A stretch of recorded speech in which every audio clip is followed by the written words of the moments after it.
Hello बेटा, आज हम जो चैप्टर स्टार्ट करने वाले हैं उस चैप्टर का नाम है कैश फ्लो स्टेटमेंट।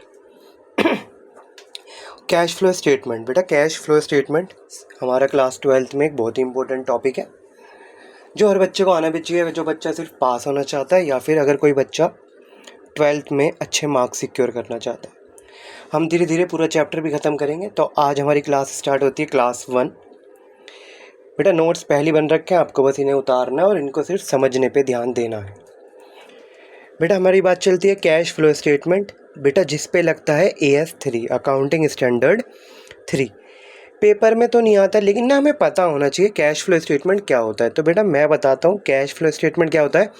कैश मतलब पैसा, फ्लो मतलब प्रवाह, स्टेटमेंट मतलब विवरण। पैसे का आना जाने को रिकॉर्ड करने के लिए जो हम स्टेटमेंट बनाते हैं उसको बोलते हैं cash flow statement. Sir meaning क्या होता है? बेटा इससे पहले मैं आपको ये मीनिंग बताता, इससे पहले ना आपको एक चीज़ बताता हूँ। सर क्या? बेटा कैश फ्लो स्टेटमेंट में ये क्या पढ़ा अभी तक हमने कि कैश के आने जाने के रिकॉर्ड के लिए जो स्टेटमेंट बनती है उसे कहते हैं कैश फ्लो स्टेटमेंट। और थोड़ा और मैं बताऊं आपको तो बेटा कैश फ्लो स्टेटमेंट में ना 3 प्रकार की एक्टिविटीज़ होती हैं जिसे हम अभी पढ़ेंगे। जैसे बेटा कैश फ्लो स्टेटमेंट क्या होता है? Cash flow statement is a statement that shows, जो दिखाता है inflow and outflow of cash. इतनी बात मैंने अभी तक आपके साथ करी थी। फिर एक सवाल आता है, सर ये क्या लिखा है? Cash equivalent. बेटा मैंने कहा कैश इक्विवेलेंट क्या होता है? जो कैश तो नहीं होता मगर कैश के समान होता है during an accounting period. Sir cash के समान बोले तो बेटा कैश के समान, जैसे मैंने कहा आपके डैडी और मेरे, आपके डैडी और मैं, बेटा मेरी उम्र अभी 21 साल है, आपके डैडी की 40 साल 30 साल भी हो सकती है, जितनी भी है। क्या 30 साल और 21 साल कोई कंपेयर कर सकते हैं हम? नहीं कर सकते सर। तो लेकिन मैंने कहा बेटा मेरे डैडी और आपके डैडी की उम्र कंपेयर कर सकते हैं। जी हाँ, क्योंकि वो भी डैडी ये भी डैडी। ऐसी बेटा कैश इक्विवेलेंट क्या होता है मेरे भाई? कैश इक्विवेलेंट वो सभी चीज़ें जो कैश तो नहीं है मगर कैश के समान होती हैं। फिर सवाल आता है सर कैश, कैश तो बेटा आप सबको पता है, cash in hand, cash at bank. Cash equivalents क्या होती हैं? जो कैश तो नहीं है मगर कैश के बराबर है। It means short term. Sir इसका एग्जाम्पल दोगे? पहले आप लो बेटा एग्जाम्पल भी सुन लो। फिर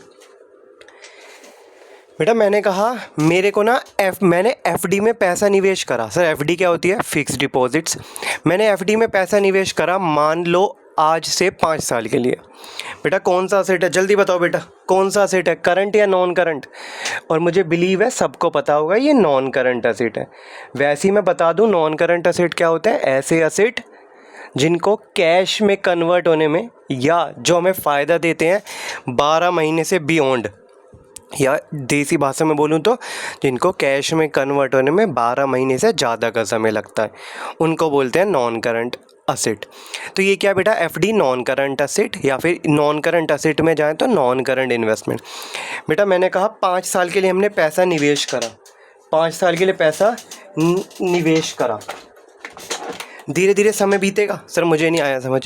बेटा मैंने कहा 5 साल के लिए मैंने पैसा निवेश करा, 2 3 4, ये रहा। आज मैंने पैसा निवेश करा, 1 साल बीतेगा? हाँ सर बीतेगा।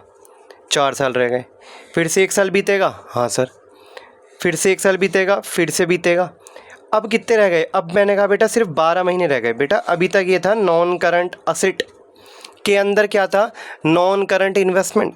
लेकिन आज क्या बन गया? ये करंट असेट के अंदर करंट इन्वेस्टमेंट। लेकिन हमारी बात चल रही है टॉपिक कैश इक्विवेलेंट। अगर मुझे किसी भी चीज़ को कैश इक्विवेलेंट में डालना है तो बेटा कैश इक्विवेलेंट के लिए ना एक पॉइंट हमें ध्यान रखना है 3 मंथ की। ऐसी चीज़ें जो कैश में कन्वर्ट हो जाएंगी within a period of 3 month और लेस। एक पॉइंट और, without any risk of lose in value, मतलब जिसकी वैल्यू में भी कोई चेंज नहीं होगा। बेटा इतना सबको पता रहता है, आप सब कॉमर्स के स्टूडेंट हो। जब हम FD में पैसा लगाते हैं उतना तो बेटा हमें पहले से ही पता रहता है कितना पैसा मिलेगा, उतना तो मिलेगा ही मिलेगा, उससे ज़्यादा मिल सकता है। तब आप पढ़ो बेटा मेरे साथ डेफिनेशन। क्या होता है कैश? कैश के अंदर तो आगे बेटा कैश इन हैंड, अरे अपने गोरे गोरे हाथ हटाओ बेटा, भी हटाएंगे। कैश इन हैंड और cash at bank. Cash equivalent क्या होते हैं? जो कैश तो नहीं है मगर कैश के बराबर हैं।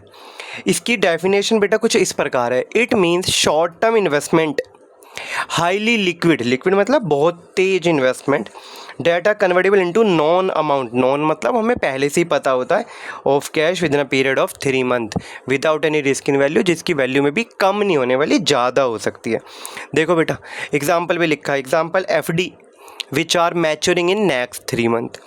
Investment in preference share of company, बेटा प्रेफरेंस शेयर में पैसा लगाया मैंने और वो कितने कितने मंथ में मैच्योर होने वाला है? 3 महीने में। तो फिर वैसे तो बेटा यहाँ पे अगर तुम्हें बात समझ आई हो, अभी 12 मंथ जब हमने बात करा था तो वो करंट असेट और करंट इन्वेस्टमेंट था, लेकिन इसमें भी तो मंथ धीरे धीरे ख़त्म होते चले जाएंगे और एक दिन आएगा जब सिर्फ 3 मंथ रह जाएंगे, तो वो ऑटोमेटिकली करंट इन्वेस्टमेंट नहीं CCE होगा, क्योंकि आपने पढ़ा होगा करंट असेट्स में एक बहुत सारी चीज़ें आती हैं, हमने निमोनिक्स भी याद करे थे बेटे, क्या था कोई बताएगा? किसी को भी नहीं पता बेटा, गलत बात। CIT, CSO, C से करंट इन्वेस्टमेंट, I से inventory, trade receivable, cash and cash equivalent, यही वाला cash equivalent, short term loans and advance, other current asset. बेटा मैंने कहा ये भी समझ आ गया होगा करंट इन्वेस्टमेंट, लेकिन यहाँ पे हम जो समय लेके चल रहे हैं, जो हम टाइम पीरियड लेके चल रहे हैं बेटा, वो कितना है? 3 मंथ। और फिर आता है शॉर्ट टर्म मार्केटेबल सिक्योरिटी। बेटा सिक्योरिटीज़ में हर चीज़ आ जाती है, वो डिवेंचर भी हो चाहे वो शेयर्स हो। अब मैंने आपसे कुछ चीज़ें छुपाया बेटा, चीज़ें का छुपाया भी थोड़ी देर बाद आएंगे। बेटा AS3 क्या सबको बनाना पड़ता है? नहीं सर, सबको नहीं बनाना पड़ता। AS3 is mandatory for companies whose turnover मतलब सेल्स एक्सीड 50 करोड़। ऐसी कंपनी जिसका टर्नओवर कितना हो जाता है? 50 करोड़ से ज़्यादा हो जाता है, उसको AS3 कंप्लाई करना पड़ता है, मतलब उसको AS3 बनाना ही बनाना पड़ता है। अब बेटा मैंने कहा 3 प्रकार की एक्टिविटीज़ होती हैं, एक होता है ऑपरेटिंग एक्टिविटी, एक होता है इन्वेस्टिंग एक्टिविटी, एक होता है फाइनेंसिंग एक्टिविटी। मतलब हमको सिर्फ इन 3 एक्टिविटीज़ के बारे में पढ़ना और हमारा चैप्टर फिनिश हो जाएगा, ख़त्म हो जाएगा। सर अब ये क्या होती है ऑपरेटिंग एक्टिविटी? तो बेटा सुनाओ सर।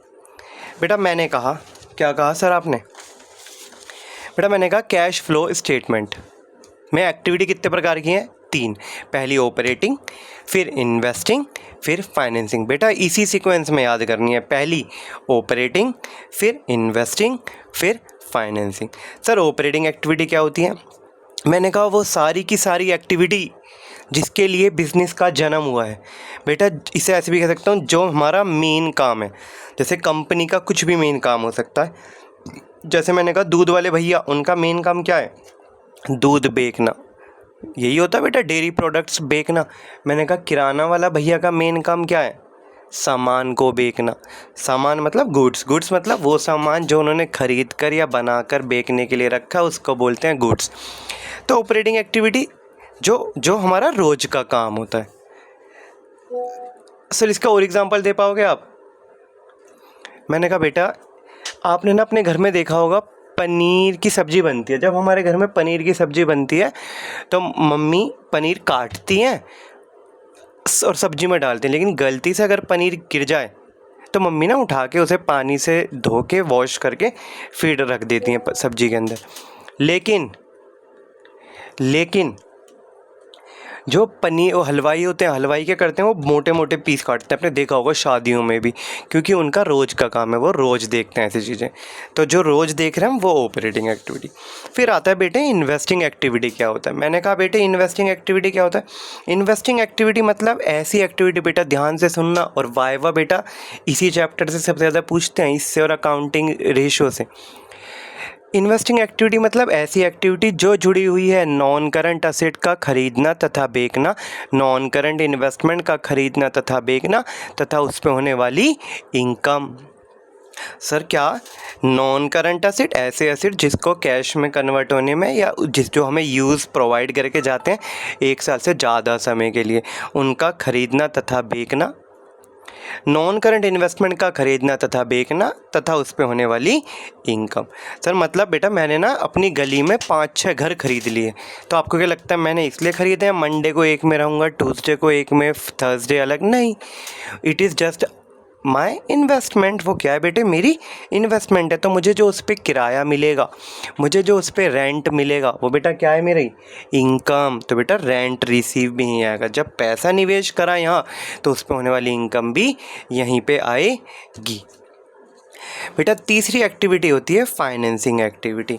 फाइनेंसिंग एक्टिविटी क्या होती है बेटा, ऐसी एक्टिविटी जो ये बताए कि पैसा कहाँ कहाँ से आया है। इसको मैं ऐसे भी बोलता हूँ जो मेरी कैपिटल स्ट्रक्चर को दिखाए। अब आपके मन में डाउट आएगा, सर कैपिटल स्ट्रक्चर क्या होता है। बेटा याद करो, जब आप 11th क्लास में थे आपने ना बैलेंस शीट पढ़ी थी। बैलेंस शीट में वाली साइड लाइबिलिटी होती थी और ये इस लाइबिलिटी हमें क्या बताती थी, पैसा कहाँ कहाँ से आया है। एक तो होता था कैपिटल। कैपिटल क्या होती है, मालिकों का पैसा, और बाकी सब जितना भी होता था वो बाहर वालों का पैसा। लेकिन इनडायरेक्टली हम देखें तो ये सब क्या बताता है हमको, ये सब हमको ये बताता है कि कितना पैसा निवेश हुआ है, मतलब कितना पैसा उठाया है। ऐसे कहते, सॉरी माय वर्ड्स, निवेश नहीं, कितना पैसा हमने उठाया है, बाहर से मार्केट से लिया है। ऐसी एक्टिविटी जो बिजनेस के कैपिटल स्ट्रक्चर से रिलेटेड है, मतलब पैसा, कंपनी का पैसा इकट्ठा करना। अब बेटा आप इतने इंटेलिजेंट हो, जब पैसा इकट्ठा करना यहाँ आ रहा है, क्या इस ज़िंदगी में, इस कटु जीवन में कुछ भी चीज़ आसान होता है? नहीं होता। हर चीज़ का एक ना एक कीमत चुकाना पड़ता है। तो जब हम किसी का पैसा यूज़ करेंगे तो हमें उसकी कीमत भी चुकानी पड़ेगी। तो तथा उसमें क्या आता है, उसकी कॉस्ट। सर एक बार आप 1 मिनट में बता सकते हो हमने क्या क्या पढ़ा? हाँ सर, क्यों नहीं बता सकते। तो देखें बेटा, एक बार फिर रीकैप करते हैं। और बेटा गिनती की 20 क्लास से 21 क्लास में हम पूरा का पूरा चैप्टर ख़त्म कर देंगे और आपको सारा का सारा समझ भी आएगा। बस आपको रिवीजन करना है और नोट्स बनाने हैं साफ साफ। इसी के बाद हम अकाउंटिंग रेशियो भी स्टार्ट कर देंगे और पूरा आपके बोर्ड से पहले सारी की क्लास भेजने की कोशिश करेंगे। मैंने कहा बेटा हमारी बात कुछ इस प्रकार चली थी। मैंने कहा कैश फ्लो स्टेटमेंट पे क्या लगता है मेरे बच्चे, AS3। सबसे पहले हमने बात करी meaning. A cash flow statement is a statement, एक स्टेटमेंट है, एक विवरण है जो बताता है या फिर जो दिखाता है इनफ्लो और आउटफ्लो ऑफ कैश, पैसा, and cash equivalent. Sir cash equivalent क्या होता है? ऐसी चीज़ें जो कैश के समान होती हैं ड्यूरिंग अकाउंटिंग पीरियड, पूरे एक साल के दौरान। किस किस चीज़ की मदद से? ऑपरेटिंग एक्टिविटी की, इन्वेस्टिंग एक्टिविटी की, एंड फाइनेंसिंग एक्टिविटी की। कैश के अंदर क्या आया? Cash in hand, cash at bank आया। कैश इक्विवेलेंट क्या होता है? जो कैश तो नहीं है मगर कैश के बराबर है। बेटा वाइवा में ज़रूर पूछेगा आपसे कैश इक्विवेलेंट की डेफिनेशन क्या है। आप ये वाली डेफिनेशन चिपका देना। बस 2-3 पॉइंट इंपॉर्टेंट है। एक तो ये शॉर्ट टर्म होते हैं और कितना मंथ लेते हैं हम इसमें, 3 मंथ लेते हैं, और हाईली लिक्विड होते हैं, बहुत तेज़ी से कन्वर्ट होते हैं, और without any risk in value. हमें पहले से ही पता होता है कितना पैसा मिलेगा, मिनिमम इतना तो मिलेगा ही मिलेगा। मैंने इसका एग्जांपल बताया FD। फिर मैंने आपको बताया क्या AS3 सबके लिए मैंडेटरी होता है? नहीं सर, सबके लिए मैंडेटरी नहीं होता। ऐसी संस्थाएं जो 50 करोड़ से ज़्यादा का टर्नओवर, 50 करोड़ से ज़्यादा का सेल कर रही हैं साल के दौरान, उनको मैंडेटरी होता है बनाना। फिर आपने मुझे बताया सर कैश फ्लो स्टेटमेंट में 3 एक्टिविटी होती हैं, एक ऑपरेटिंग, एक इन्वेस्टिंग और एक फाइनेंसिंग। ऑपरेटिंग एक्टिविटी हमारा मेन काम, investing activity non current asset का खरीदना तथा बेचना, नॉन करंट इन्वेस्टमेंट का खरीदना तथा बेचना तथा उस पर होने वाली income. Financing activity capital structure को दिखाती हैं, कैपिटल स्ट्रक्चर, पैसा कहाँ कहाँ से आया है भाई, तथा उसकी कॉस्ट। तो बेटा मुझे उम्मीद है आपको समझ आया होगा। अब हम मिलेंगे आपसे नेक्स्ट ईयर नहीं, नेक्स्ट डे मतलब कल। Bye bye.